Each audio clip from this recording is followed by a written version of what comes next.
የእግዚአብሔር ኃይል የሚገለጡባቸው መንገዶች በሚል እንደውም በኋላ ላይ በጣም የእግዚአብሔር ሰው ሲጸልይ ሰምቲንግ እንደው ታያላችሁ ብዬ አስባለሁ። እግዚአብሔር ኃይሉን የሚገልጥበት መንገድ በምን ውስጥ ነው? እነሱን ወደ አራት ነገሮች በጣም ፈጠኜ አምስት ደቂቃ የሚሆኑ በእያንዳንዱ ነገር ላይ ማውራት ነው የምፈልገው። ብዙ አላቆያችሁም፣ ምክንያቱም የጸሎት ቀን ነው። በደንብ የእግዚአብሔር ሰው እንዲጸልይላችሁ። እግዚአብሔር ኃይሉን በምን ውስጥ ነው የሚገልጠው? በምን ውስጥ ነው የሚገለጠው? የእግዚአብሔር ኃይል ካልተገለጠ መቼም የሚሰራ ስራ የለም። ኃይል ስራ የሚሰራበት ነገር ነው። ኃይል ከሌለ ስራ ሊሰራ አይችልም፣ ውጤትም ሊመጣ አይችልም። ግን የእግዚአብሔር ኃይል ከመጣ ደግሞ የሚሰራቸው ስራዎች አሉና በምን ውስጥ ነው እግዚአብሔር ኃይሉን የሚገልጠው? መቼም የመጨረሻ የእግዚአብሔር ኃይል የተገለጠው ልጁን ከሞት ሲያስነሳ ነው። በቃ የእግዚአብሔር የብርታት ጉልበት የመጨረሻ አቅሙን የተጠቀመው። አሁን አንዳንድ ጊዜ አሜሪካ ታስፈራራለች ኢራንን፣ አላወጣሁም ምናምን ሌላ ነገር አለ ይላሉና አንዳንዴ በቃ በጣም ወሳኝ ለሆነ ጉዳይ ብቻ የሚወጣ አቅምና ኃይል አለ፣ የጦር መሳሪያዎች አሉ። እግዚአብሔር ግን የመጨረሻ ኃይሉን የተጠቀመው ልጁን ከሞት ሲያስነሳ ነው። አሜን ወገኖች። የብርታቱ ጉልበት የታየው በሞት ላይ ነው። የመጨረሻ በቃ ጠላት የሚባለው ለሰው ልጅ ሞት ነው። በኃጢአት ዕዳ ምክንያት የመጣውን ይዞ ሰዎችን ሁሉ ወደ ሲኦል የሚከት ሞት የሚባል ነገር ነበር። የታል መውጊያ ብሎት፣ የታል ኃይልህ ብሎት፣ የሞትን መውጊያና ኃይል የሰበረ በመንፈስ ቅዱስ ኃይል የሞትን ጣር አጥፍቶ ያስነሳ የብርታቱ ጉልበት የተገለጠው በልጁ ላይ ነው። ስለዚህ ዛሬ እግዚአብሔር ይሰራል አይሰራም ብለን ስጋት የለብንም። ይፈውሰኛል አይፈውሰኝም ብለን ስጋት የለብንም። ለምን? ኃይሉ በልጁ ላይ ተገልጧል። በቃ እግዚአብሔር ባይችል ኖሮ የማይችለው ልጁን ከሞት ማስነሳት። ያንቺ በሽታ ኢምንትን ዛሬ እየተነቀለ ይሄዳል። እስቲ በደንብ አጨብጭባችሁ አሜን በሉኝ።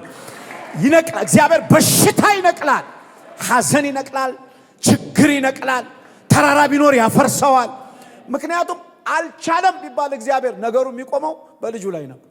ልጁን ከሞት ሲያስነሳ ከዛ በላይ አቅም የለም። ከሞት በላይ ችግር የለም። ከሞት በላይ ጉልበት የለም። መውጊያ የታል ተብሎ ተሰብሯል። ስለዚህ የእግዚአብሔር ኃይል በልጁ በክርስቶስ ኢየሱስ ከሙታን ሲያስነሳ ተገልጧል። ይሄን ካየን እኔ የምፈልገው የሚገለጥባቸው መንገዶች ነው። ለኛ በምን ላይ ነው እግዚአብሔር ኃይሉን የሚገልጠው? ለመነሻ እግዚአብሔር በውስጥ ያስቀመጠው ቃል ሐዋርያት ሥራ ምዕራፍ 3 ቁጥር 16 አካባቢ ነው። እንደው ከ14 ጀምሮ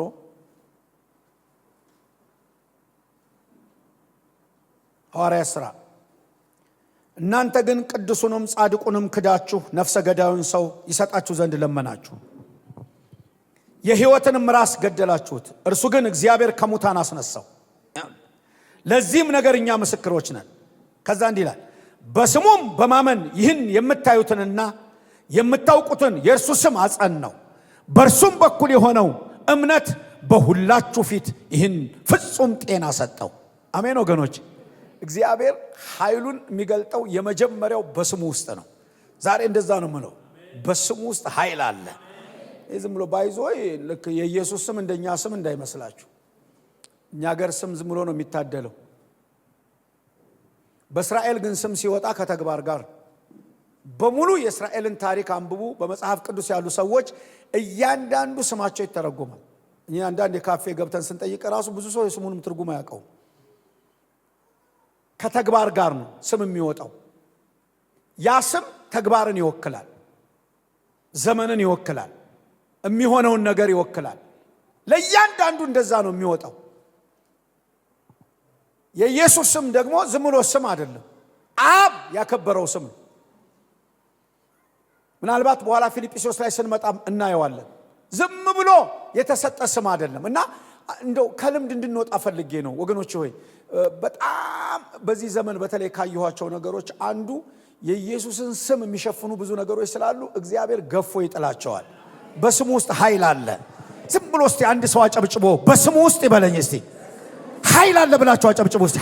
ኃይል አለ፣ ኃይል አለ በስሙ ውስጥ። ኢየሱስ የሚለው ስም ዛሬ ከፈለግን እንነቅልበታለን እና እናፈርስበታለን፣ እንተክልበታለን፣ እንፈወስበታለን። ስለዚህ ይህንን ቤተ ክርስቲያን መለማመድ አለባት። ስሙን የሚሸፍኑ ነገሮች አያስፈልጉንም። አብ ያከበረው ስም ነው። ከስሞች በላይ የሆነ ስም ነው። ካንሰርም ስም ነው። HIV ስም ነው። ደም ግፊት በለው ስም ነው። ስኳር ምናምን ስም ነው። የኢየሱስ ስም ደግሞ ከስሞች በላይ ነው። ይሄ ማለት ይበልጠዋል ሳይሆን ይገርፈዋል። ይሄ እየነቀለ ልቀቅ ይለዋል፣ ያፈርሰዋል ማለት። ዝም ብሎ አንድ ሰው እንደው ጮህ እስቲ ያጨብጭቦ ኢየሱስ ቢል ኢየሱስ በሉ ባካችሁ። ኢየሱስ ኢየሱስ በእውነት እንዴት እንደተደሰቱ ልነግራችሁ አልችልም። እግዚአብሔር አምላክ ይሄንን ወደ መንፈሴ ሲያመጣ ምናልባት ከኔ ቤተክርስቲያን ውጪ ይሄንን አልተናገርኩት። ለመጀመሪያ ጊዜ አንዴ ተናግሬዋለሁ። ከዛ በኋላ እየተለማመድንበት ነው ያለ ነው።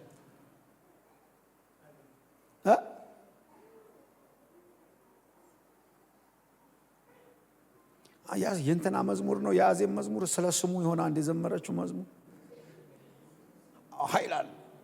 ኃይል አለ። ይሄን ስም በቃ ስትጸልዩ ማስቀደም ያለባችሁ ይሄንን እግዚአብሔር ኃይሉን ከሚገልጥባቸው ነገር አንዱ የኢየሱስ ስም ነው። በቃ የተሰጠን ግብአት መሳሪያ። መቼም ሰው ዝም ብሎ ወደ ጦርነት ሲሄድ ባዶ እጁን ሄዶ አይጋጠምም። የተለያየ ቴክኖሎጂ ነው። አሁን ጭራሽ ሄዶ ወደ ድሮን ሄዷል። እጭን መታ ዝም በመታከል ነገር ትዝ ብላ ሄዳ ሳትታይ በቃ ደብድባ ትመጣለች። የጦር መሳሪያቸውን ነው የሚያዘምኑት። ቤተክርስቲያን ደግሞ የተሰጣት አቅም አለ። ለአማኞች የተሰጠ ጉልበት አለ። እግዚአብሔር ከሚሰራባቸው አቅሙንና ኃይሉን ከሚገልጥበት መንገድ አንዱ የልጁ ስም ነው፣ የኢየሱስ ስም ነው። ስለዚህ ወገኖቼ ሆይ በዚህ ስም ልንጠቀም ያስፈልገናል። እና እዚህ ሐዋርያት ሥራ ላይ ቅድም ያነበብኩላችሁ ከትንሣኤው ኃይል እዛ ምዕራፍ 2 ላይ ጉልበቱን ኃይሉን ከተቀበሉ በኋላ አንድ ሽባ በመቅደስ ዳር አምጥተው የሚያስቀምጡት በልመና የሚተዳደር ሰው ስለሱ ታሪክ የሚተርክ ነው። ቆርጬ ነው ያነበብኩላችሁ። በዛ በመቅደስ ጫፍ ደጅ ላይ አስቀምጠውት ያለ ጴጥሮስና ዮሐንስ በ9 ሰዓት ለጸሎት ሲሄዱ ይላል። ሁሌ የምናገረው ነው። እኔ እግዚአብሔር አምላክ በቃ ከምጠማው እስከምሞት ድረስ ግሎሪውን ነው። እኔ ሌላ ምንም አያስደንቀኝም። ባይዞይ ምንም ማለት በጣም መንፈሳዊ መሆን ላሳያችሁ ሳይሆን የሚደንቀኝ በቃ የሆነ ክብር መጥቶ ሲነካኝ ነው። የሚያስደንቀኝም ክብር ያለበት ሰው ነው። ሌላ ይደራረባ አይደለም። ደስ ያምራል ብንለብሰው ለፎቶ ያምራል፣ ግን ያለ ግሎሪ ምንም። ሰው ላይ የእግዚአብሔር ህልውና ሲኖር፣ መገኘት ሲኖር፣ ፕሬዘንስ ሲኖር ያ ሰው የተለየ ነው። ያ ሰው የከበረ ነው። እግዚአብሔርን ይዞ የሚሄድ ሰው ያስደንቀኛል። አንተ እንደው ራሱ የጸሎት አትሞስፌራችን ሁሉ መቀየር አለበት። ሰው ለጸሎት እኮ ሲሄዱ ነው። ገና እኮ አነቃንቀው ምናምን ተሟሙቀው አይደለም የፈወሱት። ገና ወደ ጸሎት እየሄዱ ቁጭ ብሎ እየለመነ ዝም ብለ አንተ ሰብስብና ማይንድን ዝም ብለ አሉት። ማርሽን ቀይራል። እሱ ወላድ የሚል መንፈስ ነው ያለው። አትለፉኝ ምናምን ሲል ሌላ ታሪክ እየመጣ ነው። ወገኖቼ ባካችሁ እግዚአብሔር ያንቃን ዛሬ ማለዳ። ክብር ይሁን እስቲ ለመንፈስ ቅዱስ። በጣም ልንነቃ ያስፈልጋል። እንዲህ አይነት ክብር ደስ አይልም? ገና ጸልየው ሲወጡ ቢፈውሱትን አይገርመኝም። ለምን? ቢያንስ እግዚአብሔርን አነጋግረው ነው ኃይል ተቀብለዋል ይባላል። እነሱ ግን እላያቸው ላይ የትንሣኤው ጉልበት ነበረ፣ ግሎሪ ነበረ። ስለዚህ ገና ወደ ጸሎት ሲገቡ ነው ያገኙት። ቆይ ስመጣ ጠብቀኝ አላሉትም። ከ2 ሰዓት ጸሎት በኋላ አገኘሃለሁ አላሉትም። ሃሌሉያ! ትኩር ብለህን አሉት። ምን አይነት ነው? አርፋችሁ አሰጡ አልነ ብርና ወርቅ የለንም፣ ይሄንን ያለንን እንሰጣለን። የለንም ስንል ግን ባዶ አይደለንም፣ ሌላ አለን። አንተ ልብ ውስጥ ያለው ነው የሌለን እንጂ ሌላ አለን። ስሙ አለን፣ ኢየሱስ የሚባል አለን አሉና በኢየሱስ በናዝሬቱ በኢየሱስ ክርስቶስ ስም ተነሳና ተመላለስ አሉት። ዘሎ ቆመ፣ ቁርጭምጭሚቱም ጸና ይላል። ተከትሏቸው መሄድ ጀመረ። እንዴት ልመርቃችሁ ዛሬ አውቃለሁ ብዙ የሚጸለይበት የክብር ቤት እንደሆነ። እግዚአብሔር በግሎሪው ያስደንቃችሁ። የእግዚአብሔር የመንፈስ ቅዱስ አጀብ ላያችሁ ላይ ይውደቅ። እስቲ አጨብጭባችሁ አሜን በሉኝ። የእግዚአብሔር ክብር፣ የመለኮት ክብር ወገኖች ይዛችሁት የምትሄዱት ወደ መስሪያ ቤት ስትገቡ አንድ ቦታ ተናግሬዋለሁ። ድሮ እናቴ ስትሳደብ ገጠር ላይ፣ አሁን እንኳን እየመረቀችኝ ነው። እግዚአብሔር የተመሰገነ ይሁን። በጣም 9 ስለሆን ቤተሰብ እንደዚህ በወፍጮ እየፈጨች ነው ያሳደገችን፣ በእጅ በሚፈጭ ገጠር ውስጥ እና ከ9 ደግሞ 7ታችን ወንድ ነው። እንግዲህ አስቡ 7 ታው ብቻ ራሱ ልብ ያወልቅ። በዛ ላይ የሚታዘዝ የለም። እና አንዳንድ ጊዜ ሁሉ ምን ማለት ነው አሁን ነው የገባ አንተ ነጠላ ትላለች። ነጠላ ማለት ያልተደረበ ይሁን ቀለል ያለ ይሄን መንፈስ ነው ዛሬ ራሱ አባረን ማስወጣት። ይሄ ነጠላ መንፈስ እግዚአብሔር ይምተው። ይባዶ የሚያከወከው ፌቨር ሞገስ ህልውና ግሎሪ እስቲ አጨብጭብና አሜን በላይ በለ ክብር ዝብላችሁ አጨብጭ ክብር በሉ ባካችሁ። አዎ የእግዚአብሔር ክብር መስሪያ ቤት ስትገቡ ጎረቤት ስትሄዱ ስትወጡ ሰላም ስትሉ ሲያገኙአችሁ ታዲያ ይህንን የተከፈሉት ሐዋርያት ናቸው። ለዚህ ነው ችግር የለባቸውም። እኛ እኮ ገና ተሟሙቀ ቆይ ገጥመሃለሁ አይነት እንደሱ እኮ አይደለም። ህልውናው ከመጣ በገባህበት ፈውስ ይሆናል። በቃ ምንም ሳይነካ ነክተው ምናምን ታልፋል። አንዴ ነግሬያቸዋለሁ መሰለኝ ድሮ እዛ ሜክሲኮ አማኑኤል ስናገለግል በጣም ትልቅ ፖዚሽን ላይ አሁን ናይጄሪያ ይመስለኛል ትልቅ ቦታ ላይ ነው የሚሰራው አንድ ወንድማችን አለ ስሙን አልጠራም። ክብር አለበት እና በቃ በጣም ነው የሚነካው። ከፖዚሽኑ ጋር አይመጠንም እንትኑ ማለት በፕሮቶኮል መሆን ያለበት ሰው ነው። ግን ሲመጣበት ይንቀጠቀጥና ይላል እና በቃ እና የኮቱን አርጎ ነው በቃ ዋና እኮ ትልቅ አሁን ወስዶት ነው የአፍሪካ ሀገር ነው ትልቅ ቦታ ላይ የሚሰራ። አንድ ቀን መስሪያ ቤቱ ላይ መጣበት ሻይ እየጠጡ ከበዋል እኮ ለቀቀው። ይሄ ለካየ ገፎላቸዋል እና የሆነ ተጽዕኖ ጫናው ምኑ ከላያቸው ላይ ተጋጥሎ በኋላ መስሪያ ቤታቸው ገብተው እንትን ሲሉ መጥቷል ያ ነገር እንዴ። በኋላ እንደገና እንትን ሲሉ ጠሩት እንደገና ምሳ ሰዓት ላይ ሲወጣ አሪያችን ነገር በልልን ይሄ ለምን ሲሉ የሆነ ነገር ተገፎ ነበር። ብራዘር ክብር ነው እኮ ይዘህ የምትሄደው ክብር። ሃሌሉያ አይ ፊል ዘ ፕሬዘንስ ታውቃለህ። እስቲ አጨብጭቡና ህልውና በሉ ባካችሁ። የእግዚአብሔር ህልውና የመንፈሱ መገኘት የክብሩ መገኘት የኃይሉ መገኘት በቃ ያለ እግዚአብሔር ኃይል የሚሰራ ነገር የለም። ኃይሉ ደግሞ የሚገለጠው ስሙ ላይ ነው። ኢየሱስ ስትል የሚቀለድ ስም አይደለም። አጋንንቶችን የቀጣ ስም ነው። በሽታን የነቀለ ስም ነው። ውራንን የከፈተ ስም ነው። አንካሶችን ያዘለለ ስም ነው። ኢየሱስ እዚህ ቤት ላይ ይከብራል። ዝም ብላችሁ አድምቆት አጨብጭቡና ኢየሱስ በሉ ባካችሁ። ኢየሱስ አብ ያከበረው ስም ኢየሱስ ከስሞች በላይ የሆነ ስም ኢየሱስ ፈዋሽ የሆነ ስም ኢየሱስ ነፃ የሚያወጣ ስም።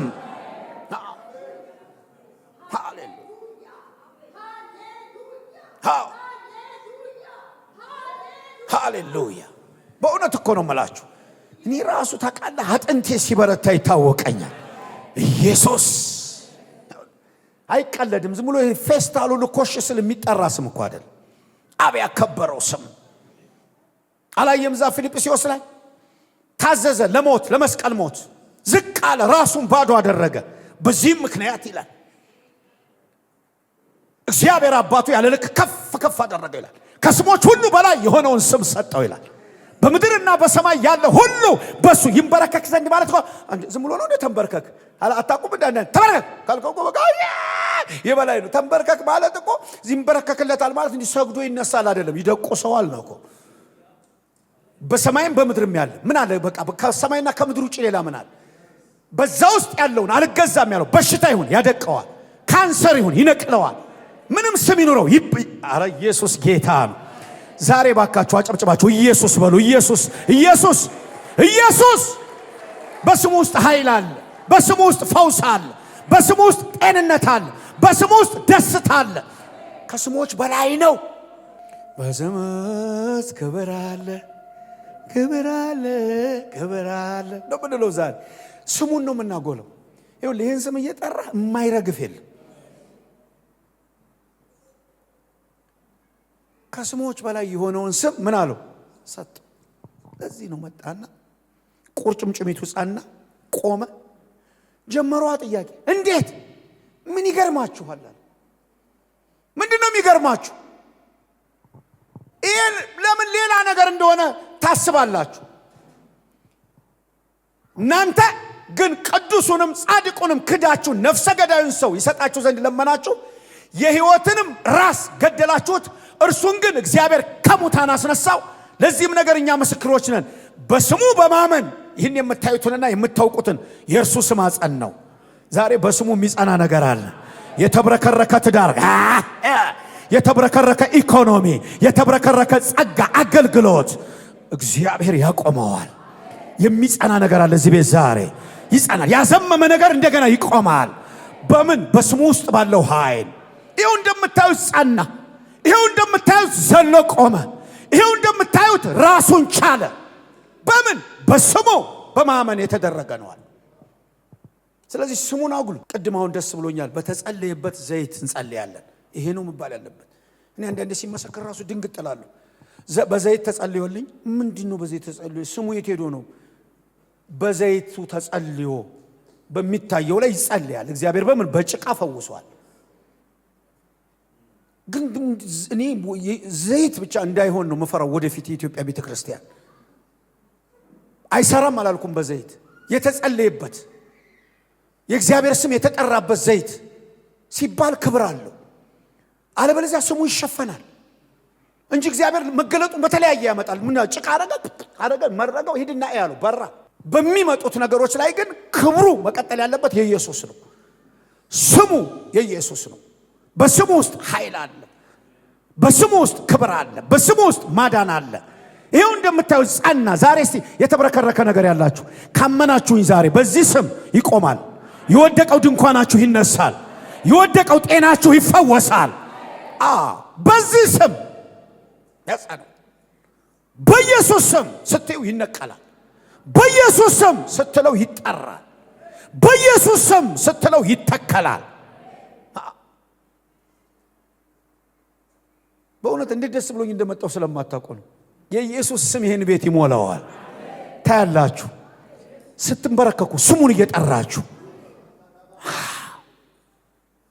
ከዛ በኋላ የሚሆነው ሚራክል ማመን ነው የሚያቀታችሁ።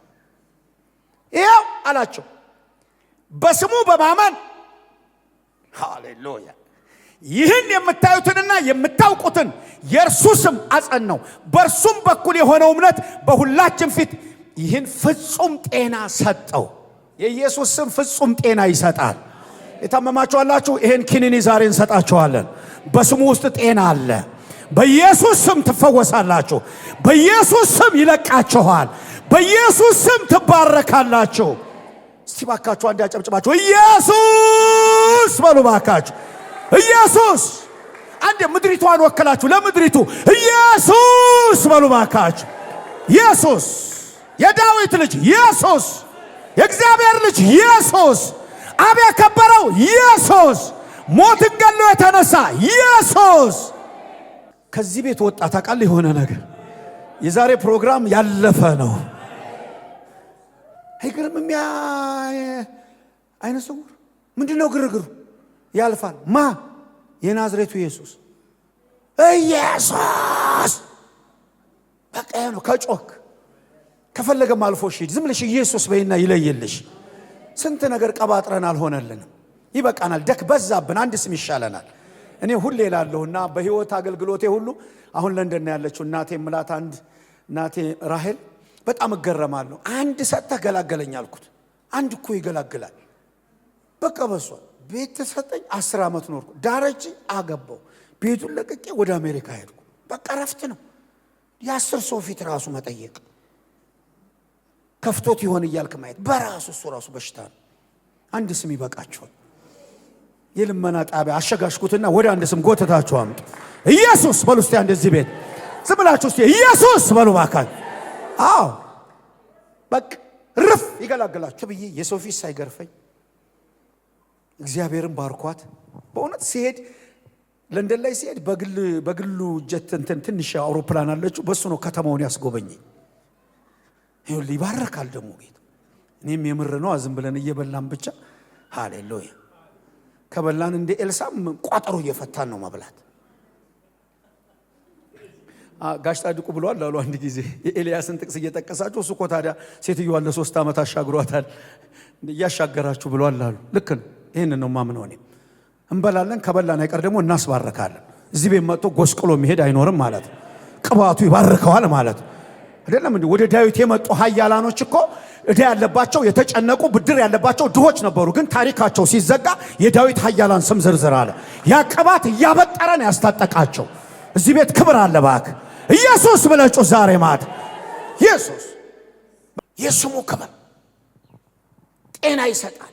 ይሁን እንደምታዩት ቁርጭምጭሚቱ ጸንቷል፣ ቆሟል። ፍጹም ጤና ሰጥቶታል። በምን? በስሙ። እና የመጀመሪያ የእግዚአብሔር ኃይል የሚያልፈው በኢየሱስ ስም ውስጥ ነው። አንዱ የእግዚአብሔር አሁን እንዴት ነው? አሁን ኤልፓ ዝም ብሎ ነው እንደ ኃይል የሚያስተላልፈው? ማአት ነገር ተተክሎ ማስተላለፊያ ተደርጎ እኮ ነው። ያ ኃይል መጥቶ ግን መብራት ይሆናል። ያ ኃይል ይመጣና የሆነ ነገር ፋብሪካ ያንቀሳቀሳል እንጂ ዝም ብሎ መብራት የሚባል ነገር የለም። ኃይል የሚባል ነገር የለም። ኃይሉን እግዚአብሔር ቤት እንደሚያስተላልፍ ማወቅ ያስፈልጋል። የመጀመሪያው በስሙ ውስጥ ነው። በቃ ይሄን ዋናው ስሙን አንሰተ የእግዚአብሔር ስም በቃ ኢየሱስ ሲባል እንደ ቀልድ ማየት የለባችሁም። በቃ ምን በኢየሱስ ስም ካልሽ ይደፋዋል። ይሄን አምነን ነው። በኢየሱስ ስም ተነቀል ስትል ይነቅለዋል። ከስሞች በላይ ነው። አብ ያከበረው ስም ነው። በሰማይም በምድርም ያለ ጉልበት፣ አቅም፣ ኃይል የሚንበረከክለት ስም ነው። የሚገዛለት ስም ነው።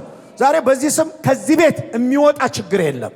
ያደቀዋል። ይሄ ስም አጨብጭብና ኢየሱስ በለይ። ዛሬ ይሰብረዋል፣ ይሰብረዋል፣ ይሰብረዋል። ቃል ሲመጣ በቃ እንደዚህ ነው። እኔ የሚገርም ነገር ከመጣው ጀምሮ ለማገልገል እንጂ ቅድም ይሄ ስለተዘጋው ስለ ነሐሱ ደጅ ስትናገር ልነግርህ አልችልም። ምን ተቀብዬ እንደሚሄድ አላውቅም። ፍላጎቱ አልነበረኝም። ሳምቲንግ ግን ቷ አለ ማለት ዝም ብሎ አንተ ምንድን ጋርደህብኛል እንዴ? ልቀቅ አልኩት። ምን የሚሉህ መዝገቤን እዛ የደበቅከው ምናምን። አየህ የነሐስ ደጅ የሚባል ተሰበረ። ሲመጣ ያንን ነው ማስተናገድ። ለምን? በስሙ ውስጥ ኃይል አለ። በቃሉ ውስጥ ኃይል አለ። ሁለተኛው ይሄ ነው። በቃሉ ውስጥ ቅድም አዋጅ ሌሊቱ ሙሉ አልነጋለኝ። እባካችሁ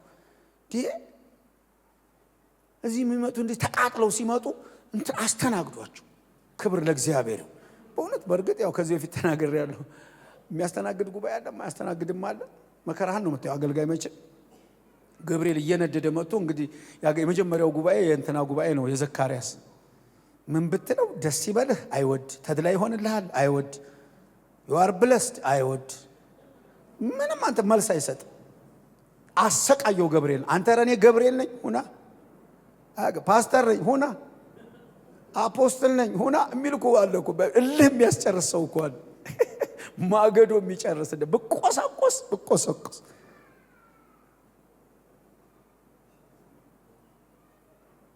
ገብርኤል ነኝ። ቆለፈው። ካውዳ አውጥቶ ነው የቆለፈው። ተድላ ይሆንልሃል ብሎት ነው የላከው እንጂ ዝጋው አላለውም። ድዳ ትሆናለህ አለው። ብስጭት ብሎ ቀጥሎ ሲሄድ የማርያም ጉባኤ ነው። እሷ ደግሞ ወንድ አታውቅ። ከባድ ሜሴጅ ነው የመጣው። አንቺ ጸጋ ይሞላብሽ፣ የስ ልክ ነዋ፣ ትጸንሻለሽ። ባል የለኝ ታዩስ የሉል ኃይል ባንቺ ላይ ይመጣ። ወንድ አላውቅ ይጸልልልሻል። የጌታ ባሪያ እንደ ቃለ ሰማይ ካለ ይሆናል። አጨብጭብና እስቲ አሜን በልባ። ሰማይ ካለ ይሆናል፣ ቃሉ ካለ ይሆናል። ወገኖች ሁለተኛ የእግዚአብሔር ኃይል ማስተላለፊያ ቃሉ ነው። በተራራ ላይ ካየነው ከገናናው ክብር ይልቅ የጸና የትንቢት ቃል አለን። የሚፈጸም የሚሰራ የሚያድን። እኔ ቤተ ክርስቲያኔን ስመራ ቁጭ ብዬ ምን እንደሚመጣ በጣም ነው የምቸኩለው። ግሳጼ ይምጣ ችግር አይደለም፣ እሱ ማጽናናት ይምጣ ብቻ እግዚአብሔር እንደሚያወራ ነው ማምነው። እኔ እንደዛ ገጥሞኛል። ቃል የሚያክል ነገር ዘርግፌ ስወጣ የእግዚአብሔር ሰው አቤት ቃል አውጣብኝ። እንዴት እንደምደነግጥ። ሌላ ትምህርት ነው እንዴ? ምንድነው ሌላ ቃል? ምንድነው ማወጣው? ከየት ነው ማወጣው? ምድርን ነው እግዚአብሔር አውጭ ብሏት አውጥታ ጨርሳለች። እኛ ካወጣን የምናወጣው ከዘፍጥረት እስከ ራእይ ነው። ይተጠንቀቁ።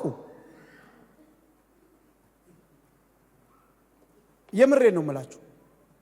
ድንግጥ ብያለሁ። አንዴ የሆነ ቦታ ሰብቄ የእግዚአብሔር አንድ ሰዓት የጮኩት ቅድምስ የወጣው ምንድን የእንግዴ ልጅ ነው እንዴ? ዋናው ሬዲ ሁኑ ወገኖቼ። ቅድም በቃ ተዘጋጅቶ እኮ የመጣው ሌሊት እግዚአብሔር ቀስቅሶት ሰው በሚተኛበት ሰዓት የነሐስ ደጅ እሰብራለሁ አለው። የብረት መቀርቀሪያ ቆርጣለሁ አለው። ስውሩን ሀብት ገልጣለሁ አለው። በጨለማ የተቀመጠውን መዝገብ ትሬዠር አወጣለሁ አለው። እሰጥሃለሁ አለው። ከዚህ በላይ ምን ይበል ጌታ? ለመቀበል ነው ሬዲ መሆን። እግዚአብሔር ኃይሉን የሚያስተላልፈው ሁለተኛ በቃል ውስጥ ነው። ፌንት ሰርቷል እኮ ተራራ ላይ ሶስቱ አማዶች ወጥተው ኢየሱስን ማየት እስከሚያቅታቸው ድረስ። አሁን የቱ ነው መወራት ያለበት? ፌንት ሰርተው በዚህ ቤት እንስራ እስኪል ድረስ አንድ አሳጥማጅ ያለ ፕሮፌሽኑ እንደው ስራ ቢለው ራሱ ምን ሊያደርገው ነው? እንዴት አድርጎ እንጨቱን ሊጠርብ ነው? እንዴት አድርጎ ሊተክል? የትኛው መሐንዲስ ነው? ጴጥሮስ አሳጥማጅ ነው እኮ። ሰከረ። በቀድም እንዳልከው በግሎሪው ሰከረ።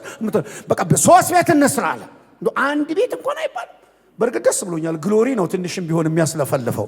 እግዚአብሔር ከግሎሪ አያሳጠረን በእውነት። ይምጣና ይሄን ቤት ክብር ሲመጣየ ቢያንስ የማይችለው እንሰራለን ይላል። ባይሰራው ራሱ ደስ ይላል። መንፈሱ ራሱ ክብሩ ነክቶት ነው።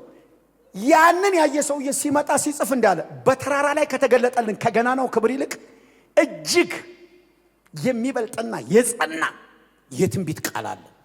ሁላችሁ እስቲ ቃል ያለው ሰው እግዚአብሔር ቃል ይሄኔ ነው የሚል ከዘፍጥረት እስከ ራእይ ቃል አለኝ የሚል እስቲ አጨብጭቦ ይሄ ነው ቃል አለኝ።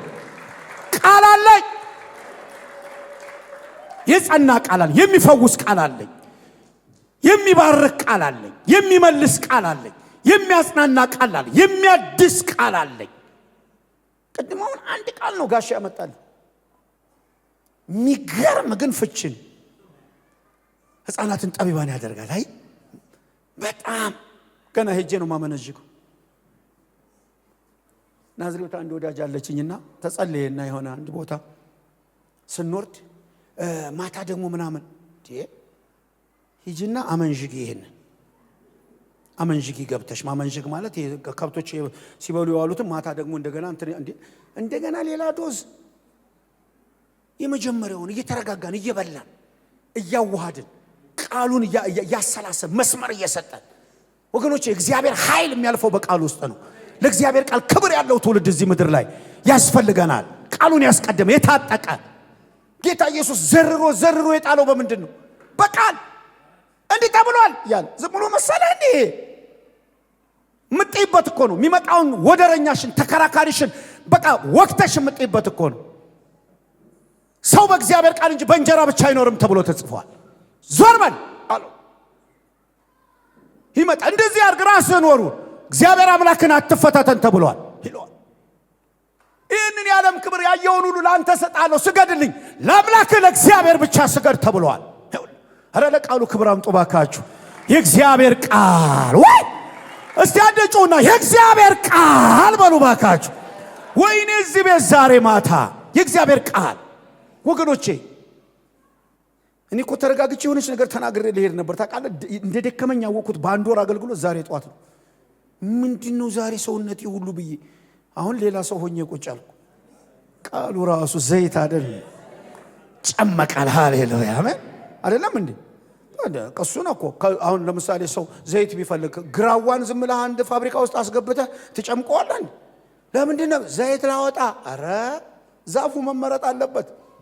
ዘይት ያለው ቃል ውስጥ ነው። ኃይል ያለው ቃል ውስጥ ነው። ስልጣን ያለው ቃል ውስጥ ነው። ፈውስ ያለው ቃል ውስጥ ነው። ሃሌሉያ ወገኖቼ፣ በረከት ያለው ቃል ውስጥ ነው። ትዳር አለ ቃል ውስጥ፣ ልጅ አለ ቃል ውስጥ፣ ገንዘብ አለ ቃል ውስጥ፣ ጸጋ አለ ቃል ውስጥ፣ ኃይል አለ ቃል ውስጥ፣ ደስታ አለ ቃል ውስጥ። ይሄ ቤት ይሞላ ዛሬ። ያጨብጭብና ለእግዚአብሔር ቃል ክብር ይስጥ። የእግዚአብሔር ቃል ያበራል። የእግዚአብሔር ቃል ሕፃናትን ጠቢባን ያደርጋል። ጎልማሳ መንገድህን በምንድን ነው የሚጠብቀው? በሚያነጻው ቃልህን በመጠበቅ። ቃልህ ለእግሬ መብራት ለመንገዴ ብርሃን። ቃሉን ይዘህ ብርሃን አትደናቀፍማ። ገጨኝ የለማ ያበራልሃል ከፊት እየሄደ ወገኖች ሆይ። ስለዚህ እግዚአብሔር ኃይሉን ያስቀመጠው በሁለተኛ ደረጃ በቃል ውስጥ ነው። አንድ ሁለት ቦታ ሳገለግል ቦታውን አልነግራችሁም። የእግዚአብሔርን ቃል አነባለሁ። በዳግ ብለው ሲቆሙ አንተ ወረረኝ። ምን አይነት ይሄ ደግሞ ስነ ስርዓት ነው አልኩ። ይሄ ነው ደንቡ። ይሄ ማለት እኮ አንተ እንዴ ቃሌ እንደ እሳት ነው አለ። ቃሌ እንደ መዶሻ ነው አለ። እስቲ በመዶሻ ተቀጥቅጦ ከዛ በኋላ ነው አትጨነቂያ ስብከት ባይዞ የቀለለልኝ። ይሄንን አንዴ ከተናገረኝ ዛሬ 15 ዓመት 17 ዓመት አካባቢ አትጨናነቅ አለኝ። እንዴት? ዝም ብለህ ቃሌን ብቻ ምልህን ንገር፣ እሱ ራሱ ይሰራል አለ። አሁን በመዶሻ በመታ ብትመታ አንድ ሰው ይመታ አለኝ። እንዴ እሳት አሁን ነካቢያ ዋይ ነው የምትለው። ስለዚህ በቃ ቃሉ በራሱ ኃይል አለው አለኝ። ይሰራል። እኛ አጫጭር አንድ ይሰራል። ልናምነው ብቻ ነው የሚያስፈልገን። ለዚህ ነው ዕብራውያን ላይ ከሁለት በኩል እንደተሳለ ሰይፍ ነው፣ የሚሰራ ነው። ነፍስን መንፈስን ጅማትን ቅልጥምን እስኪለይ ድረስ ይወጋል። የልብንም የነፍስንም ሐሳብ ምን ይላል? ይመረምራል። ኃይል አለ በእግዚአብሔር ቃል ውስጥ። ስለዚህ እግዚአብሔር ኃይሉን የሚያስተላልፈው በቃል ውስጥ ነው። በሶስተኛ ደረጃ የእግዚአብሔር ኃይል የሚተላለፈው በአምልኮ ውስጥ ነው። ቀድም እንደዚህ መጣ አይደል? እንትኑ ተባረክ አንተ you are blessed። ብዙ አገልጋዮችንም እያየው ነው፣ ደስ ብሎኛል። ድሮ ጮኸን ነበር፣ ገና ይነሳሉ እያል የተነሱ ነው። ኃይለኞች ናቸው። ብቻ እግዚአብሔር ዘመናችሁን ይዋጅላችሁ።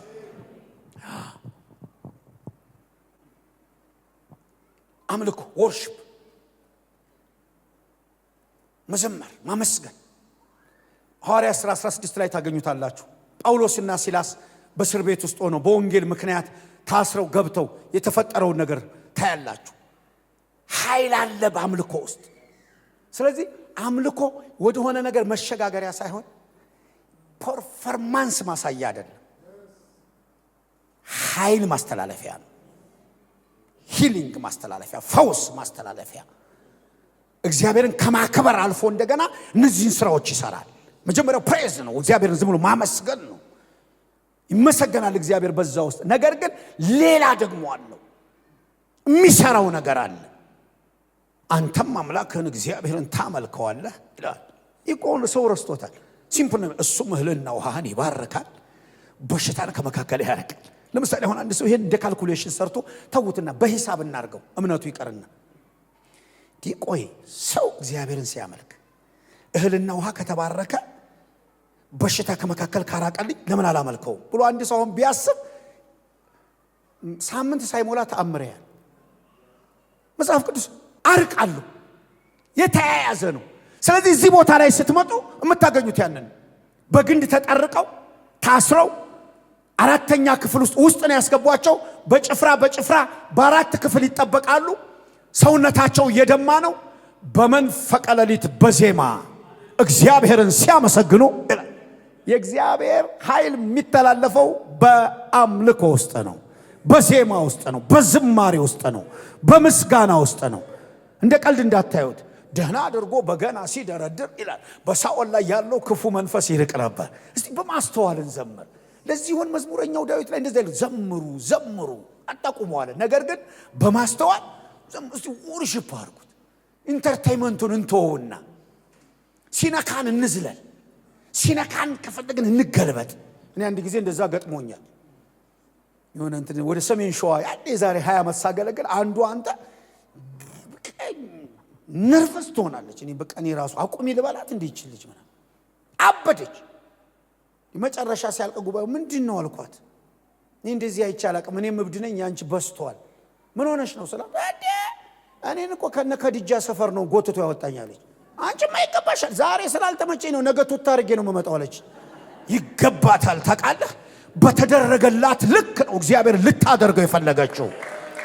በሆነላት ልክ ነው ለእግዚአብሔር ልትሆን የተፈለገው።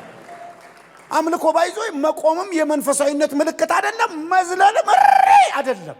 አንድ እንትን ሰሞኑን እንትን ላይ ተላልፎ ሚላይታል ያለ ሁሉ እንትን አይደለም። ከግሎሪው ጋር ሲያሳብድ ህበድ ሲያስጮጩ ዝም ብሎ ካፈሰሰ ፍሰስ። የዳዊት አምልኮ አሁን ምን ታደርገዋለህ? በቃ ልብሱን እስኪገነጣጥን ነው። የኛ ከረባቴም ተዛንፎ ያቀመኝ በቃ አንተ ኤፉዱ እስኪቀደድ የደረሰበት ያምልኮ ደርዝ ነው። ከመነካቱ ከረኝነት ጀምሮ የተነሳበት ነው። ያገኘው ግሎሪ ነው። እስኪሰናከሉበት ድረስ አንተ ምንድነው ንጉስ ሆነ? ንጉስ በሆነስ ከታ አንቺ ንግስና ሲመረጥ ካንቺ አባት ነው እንደመጣው ከሳኦል ቤት እኮ አይደለም። እግዚአብሔር ድንበር ጥሶ እኮ ነው የንግስና መተላለፍ አይደለም። ለድንበር ጥሶ ሄዶ ከአባቴ ቤት እረኛውን አስጠርቶ ያረኛ እኮ ነው የዳዊት መክፈቻ ከፍቶ ይሄን ቦታ የሰጠኝ እሱ ነው አለ። ገና ከሆንኩት በላይ እሆናለሁ አለ። የኔ አምልኮ ከሰው ጋር የተገናኘ ሳይሆን ከአምላኬ ጋር የተገናኘ ነው አለ። ከተደረገ አጨብጭብና አሜን በለ። ባካችሁ በዝማሬ የሆነ ነገር ይሁን። ሰንሰለት ይበጣጠስ፣ እስራት ይፈታ፣ ቀንበር ይሰበር። ሽፈነው ይሁን አሟሙቀን እግዚአብሔር እኮ አዶ ከብር የሚሆነው ምን ጥንቆላ እኮ የለበት። የጭብጨባ አባዝ የለበት። ካልተጨበጨበልኝ የሚል አይደለም እኮ። ስናጨበጭብ ግን ኢንስፒሬት፣ ስንጮህ ኢንስፒሬት፣ ስናመልክ ኢንስፒሬት ሳምቲንግ ይሆናል። አገልጋዮች ሁሉ ያርፋሉ። አሁን በዝማሬ ብዙ ይቃለላል። ለዛ ነው ከንተን ጋር ባለበገና አምጦልኝ አይቀለድም። እኔ አሁን ይህን ዝማሬዋን ሳልደርስ ዝም ብዬ ብመጣ ያዞረኛል። አትሞስፌርን እኮ የምትቃኝበት ኮሙኒኬት ነው የምታደርገው ከእግዚአብሔር ጋር። ወርሺፕ ራሱ ፊቱን ነው የምታየው። አምጦልኝ ባለበገና አለ። ነገስታቶች ናቸው እኮ ጊዜ የሚጠይቅ ቋጠሮ አይደለም ያለባቸው። ውሃ ጠፍቷል። የ9-7 ቀን መንገድ ሄደው እንደውም እንደ ስልጣናቸው ቶሎ ጸልየንላቸው እንሂድ የሚያስብል ነው። ቁጭ በሉ አላቸው። ባለበገና አምጡልኝ ያለው እዛም የለም። ገና ተጠርቶ ነው። ቁጭ በሉ ተጠርቶ ገና ተደርድሮ ተዘምሮ ተመልኮ የውሃው ባለቤት፣ የምድረ በዳው ባለቤት፣ የተራራው ባለቤት፣ የወንዙ ባለቤት ከችግራችን ወጣ ያለው ያ በዙፋኑ ያለው ማንም ሊቀርበው በማይችል ክብር የሚኖረው ገና ይመለካል አለ። ይደረደርለታል፣ ይዘመርለታል። ከዛ በኋላ ነው ፕሮፌሲ። እኔ አይረሳኝም። አንዴ ስሙን አልናገርም። ሆነ ሾን የሚባል አገር ከእንዳለ ጋር ሁሌ እንስቃለን። ዘማሪ እንዳለ አንድ አገልጋይ አብሮን ሄዶ ህዝቡ ሞልቷል እኮ ገና አንዱ ተመስገን እንኳን አትልም። እንዴት ናቸው ሰላም ነው አይባል። ቆመና ከ750 ሰው በላይ ዛሬ ይሮጣል አለ። እኛ ከወንበር ወደቀን። እንዴት ነው ማን ነው የሚያሮጠው? ራሱ ገና እኮ የሚያሮጠው እንኳን ቢያንስ ዛሬ የእግዚአብሔር መንፈስ ያስሮጣችኋል ይባል። የእግዚአብሔር ቃል ከመምጣቱ ከኃይሉ የተነሳ መቀመጥ አትችሉም ሲባል ሰውየው ለቃሉ ሬዲ ሆኖ ያም ቃል ሲነካ ተግባር ይፈጠራል። አንተ የት ነው የሚሮጡት? ግራ ገብቷቸዋል። ከዛ ጻላቶች አጫጫ ዘምባላ ነግራቸዋለሁ አምጡልኝ ውሃ ደፋባቸው። እኛ ከኮንቴክስት ምን ያስቸኩላል? መሮጡም ይደረስበታል። ግን መደርደር ያለበት ጌታ አለ። ሊዘመርለት የሚገባ ጌታ አለ። ክብር ይሁን ለመንፈስ ቅዱስ። ክብር ይሁን፣ ክብር ይሁን፣ ክብር ይሁን፣ ክብር ይሁን፣ ክብር ይሁን። ሲዘምሩ የሁሉም እስራት ተፈታ ይላል። ሆነ ዘምሩ በማስተዋል እርምዬ ዘምሩለት። ዝም ብላችሁ በመንፈስ ተውት። አሁን አይቻለሁ አንድ ሙድ ያየሁት ምንድነው? እከሌ ቀዋጭ የሚባል የለም። ከቀወጠ መንፈስ ቅዱስ ነው የሚቀወጠው። በቃ ከፈለገ ያብር ራሱ። እኔ በረሬ አውቃለሁ። ትዝ አይልም ሲመለክ ስቴዲየም ላይ እነ ጆን ዘጸአት ቆመው ከሚስቴ ጋር በክብር ወንበር ላይ አስቀምጠውኝ ከዋለች ቁጭ ብላ ትቻት ሄጃለሁ። ለክ ይሄ አላቀውም ራሴ የት ነው የሄድኩት? ስቴዲየም ውስጥ ገብቼ እነሱ የሚዘምሩ መዞር፣ እነሱ መድረኩን ትተው ህዝቡ ተናጠ። ምን እንደሰራን ያላቀ ስመለስ ራሱ ቦታው ጠፍቶብኝ የት ጋር ነው ደግነቱ ገና እንዳገባኋት አካባቢ ስለሆነ ፍቅራችን ገና እንደሙጫ ነው። አሁንም ከዛ የባሰ ነው። በርግጥ ሲነካችሁ ምንም ትሆናላችሁ። ያጨብጭብ አያጨብጭብ ምን ቸገረ? ዘምር ዘመለ አምላክ ነካካው። በጋሩ ሲመጣ ራሱ ይዘምር። አይችሉትም ግሎሪ። ምክንያቱም ዝቅ አለ ሲደረድሩለት። በሌሊት በዜማ ሲያመሰግኑት ሰማይ ዙፋኑ ምድር የእግሩ መረገጫ የሆነ እግዚአብሔር መነቅነቅ ጀመረ። እስር ቤቱ አንድ የሆነች ቡጥቃ ችግር ሊጥል መሰለን ማሰሪያውን እስር ቤቱን ነቀነቀው፣ ቡድንትኑን አወጣ። እንዲህ አይነት ነገር ይጀመራል እዚህ ይሆናል። ክብር አለ ሆነ። በእውነት ነው የምላችሁ። አጨብጭባችሁ እስቲ ክብር ስጡት። ክብር ይመጣል። ስለዚህ እግዚአብሔር ኃይሉን የሚያስተላልፈው በስሙ ውስጥ ነው። ኃይሉን የሚያስተላልፈው በቃሉ ውስጥ ነው። ኃይሉን የሚያስተላልፈው በአምልኮ ውስጥ ነው። የመጨረሻው ኃይሉን የሚያስተላልፈው በጸሎት ውስጥ ነው። ጸሎት። እዚህ ከተማ መጥቼ መስፍን የማሙሽታ ነብይ መስፍን ማክሰኞ ቀን ላይ ጠሩኝ። አገልግሎት አላችሁ ወደዛ ወደ ሀያትና አንድ ትልቅ አዳራሽ ሞልቶ ውጪ ነው ሰውና ወሬ የለም፣ መብራቱ ጠፍቷል። ሄደህ ቀስ ብለህ መንበርከኪያ ተፈልገህ መንበርከክ። እኔ ራሱ መጀመሪያ እና እስቲ መቼም ዛሬ እንኳን ትጸልያለህ ሲለኝ አንተ እኔ አሜሪካ ምን ስራ አለኝና ነው ሰው አላገኝ ምናምን ጸሎት ነው እኮ ስራዬ ምናምን ለካ አልጸለይኩም። እውነት አንተ 5 ሰዓት ምናምን በበረከከን እኮ የሚያወራ የለ ዝም ብለህ ራስህን ነው ራራ ባጋላ ተቀስ እያለ ገባ ተመቸኝ። ራራ ባራላ እስቲ ልግባ እዚህ ቃኘኝ ጌታ ሆይ ራራ ዘማሪዎች አሉ የሚገርሙ እያየኋቸው 5 ሰዓት መሃል ላይ ብቻ እሱ ራባ ሲል ሰማዋለሁ ራባ ይጮሃል። በቃ እንዴት እንደተደሰትኩ ልነግራችሁ አልችልም። 5 ሰዓት ከዛ በኋላ 30 ደቂቃ ቃል ሼር ያረኩት በሰላም ሂዱ አላችሁ። ጸሎት አርቲፊሻል ነው አሁን ጸሎቱ ራሱ በመነጽር የታጀበ ተከት ያለው ትውልድ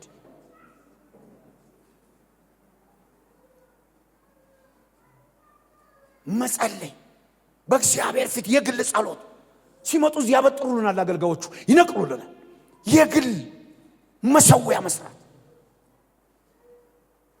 ሲጸልዩ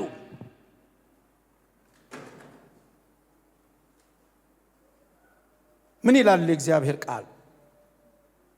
ይህን ተናግሬ ጨርሳለሁ። ሐዋርያት 12 ላይ አይታችኋል። ሲጠብቁ እንዴት አድርገው በአንድ ልብ ደግሞ ጸሎቱን አንድ ልብ እንቀላቅልበት። እስቲ አሜን አሜን። ይሄ ከመርህ ጋር በተሰጠ ልብ በንጹህ ልብ በቃ ጎናችን ካለው ጋር በተያያዘ እንደ ቤተ ክርስቲያን እንደ አካል እንደ ወንድም እንደ እህት ደስ ብሎን በጸሎት እኔ በጣም ወንጂ ሸዋ ሆኜ ጾም ጸሎት እገባለሁ። በዛን ዘመን አይዶን ነው እንደ ጻድቅ በምቹ ጊዜ የሚለውን ያኔ ነው ይመስለኛል። ካልተሳሳትኩ በወር ውስጥ 1 ሳምንት ካረፍኩ ነው። ከዛ ውጪ ጾም ጸሎት ነው። ከዛ ደግሞ ስገባ ከጉባኤ መሃል የማይጠበቁ ልጆችን መጣችሁ ቃል እንድታገለግሉ ብዬ 7ቱን ቀን አስይዛለሁ። ይስቃሉ አገልጋዮች አብረውኝ የሚያገለግሉ ምንድነው የሚሰራው ይሄ ልጅ? ምክንያቱም አመጣው ይመጡና አንዷ አገኘኋት። አሁን ሲሄድ ዓርብ ዕለት መጣች። ሀገሬ ትባላለች። ቤቱ ተሞልቷል በግሎሪ ነው። ያው ጾም ጸሎት ላይ ነው። መቆም አቃታት እንደመጣች። ይሄ እንግዲህ የምነግራችሁ የዛሬ 20 ምናምን ዓመት 25 ዓመት ምናምን ደስ ተንቀጠቀጠችና ጌታ አንድ ነገር ብቻ ነው ያለኝ ትወጣለህ ከዚህ ብላ ወደቀች። ቀስ ብዬ ነው ራሴ አንስቼ ሚሽንሽን ጨርሰሻል እወጣለሁ ሂጂ። ከዛን ጊዜ ጀምሮ አልተገኘሁም ከዛ ከተማ። ከዛ አንደኛውን ደግሞ ያልተጠበቀ ልጅ ጠራሁት። የዛን ቀን ደግሞ 7ቱም ወንጌላውያንና ፓስተሮች ካልገባን አሉኝ አብረው። እሺ ብዬ መጣ። እሱን የቀበስኩ አሉኝ። አዎ መሳቅ ጀመሩ። ስነ ስርዓት አድርጉ። ልጁስ ርዕሱ ምን ቢሆን ጥሩ ጠቅላላ አገልጋይ ነው። ጌታ ዛሬ ጸልይ የተናገረኝ ተከተለኝ የሚል ነው። መሳቅ ጀመሩ እነሱ። ተከተለኝ ለአገልጋይ ተከተለኝ አስበው። እኔ እዛው ቆሜ በምንድን ነው የምከተለው? ያልተከተልኩ አቅጣጫ የትኛው ነው?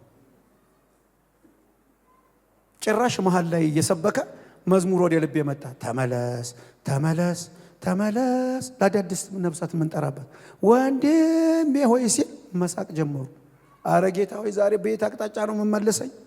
እርዳኝ። ከዛ አልቻሉም እነሱ። ጫማውን አንደኛው አድርጎ ሲወጣ በሙሉ ወጡ። እንደዛች ሴት እኔና እሱ ብቻ ቀረ። አስጨርሼ እግዚአብሔርን የምመለስበትን አቅጣጫ ጠቁሞኝ የምከተለውን አቅጣጫ ይኸው እየተከተልኩት ነው። እግዚአብሔር ወገኖች ሆይ ሲናገር ማድመጥ በጣም ጥሩ ነው። ጸሎት ብቻ ነው፣ ጾምና ጸሎት። ለዚህ ነው ያዕቆብ 5 ላይ የጻድቅ ሰው ጸሎት በስራዋ እጅግ ኃይልን ታደርግ። ስለዚህ እግዚአብሔር ኃይሉን የሚያስተላልፈው በምን ውስጥ ነው? ጸሎት ውስጥ። ሲጸልዩ መጣ እንዳውሎ ነፋስ ላያቸው ላይ ወደቀባቸው። በሁሉም ላይ የተከፋፈለ እሳት የሚታይ አንድ ልብ ስለነበራቸው አንዷን አልፎ አንዷን አይደለም። አሁን የሚመጣው ክብር ሁሉን የሚጠቀልል ነው። አጨብጭብና አሜን በላይ በደም ሁሉን የሚነካ ክብር፣ ሁሉን የሚዳስስ ክብር። ስለዚህ አሁን ዓርብ ዕለት ጾምና ጸሎት አለ። በቃ አለቀ። ወይኔ ሊደርስላችሁ አይገባም። እስከዛ በግል እየያዛችሁ መታችሁ መትመም። እግዚአብሔር ኃይሉን የሚያስተላልፈው በዛ ውስጥ ነው። የጻድቅ ሰው ጸሎት እጅግ ኃይልን ታደርጋለች። በዛ ውስጥ ፈውስ አለ፣ በዛ ውስጥ መልስ አለ፣ በዛ ውስጥ ቀንበር ይሰበራል። ስለዚህ ሌላ ልጨምሩበት ትችላላችሁ። እግዚአብሔር የተናገረኝ እነኝህን 4 ነገሮች ነው። ኃይሌን ማስተላለፍበትን መንገድ ሄደህ ንገራቸው ነው ያለኝ። ኃይል ይገለጣል እዚህ ቤት፣ ፈውስ ይበዛል፣ ተአምር ይበዛል፣ ክብር ይበዛል፣ የሚድኑ ሰዎች ይበዛሉ። ስለዚህ ሰው ክብር ለመካፈል ይመጣል። ክብር ለመንፈስ ቅዱስ ይሁን።